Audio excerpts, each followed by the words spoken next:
Hi everybody and welcome to your course, an introduction to raw vegan food, a guide for beginners. So on this video I just want to talk a little bit about people's perception of raw food. Perhaps you've shared with your friends that you're interested in doing this course. And I know that when I first started getting into raw food, a lot of people were very negative about it. They thought it was boring food. They thought it was just carrots and salad and tomatoes.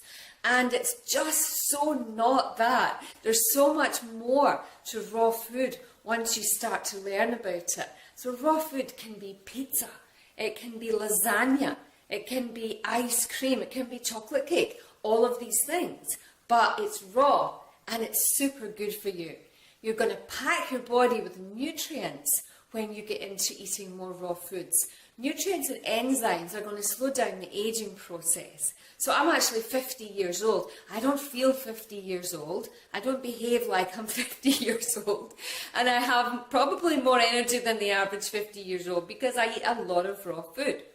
So you're going to find when you start to bring it into your diet that you'll find the energy levels will really, really rise. So what I'd like you to do is just introduce yourself to me. Tell me why this course interests you and what it is that you want to get out of this course. Do you want to turn completely into raw vegan food? Or do you want to just start to introduce slowly raw vegan food into your diet? So whatever it is, share it with me and let me know what it is that you want to get out of it. When you set an intention, you always have a better result as well.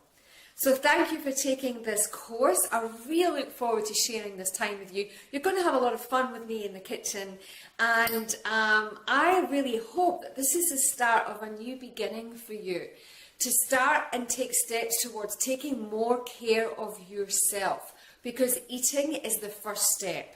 And it's one that a lot of people forget. People do a lot of the other stuff first. They do the gym, they do the yoga, they do all the physical stuff. They don't do the food thing. And to me, it's the most important. So thank you for that. And I'll see you in the kitchen. And remember, you are what you eat.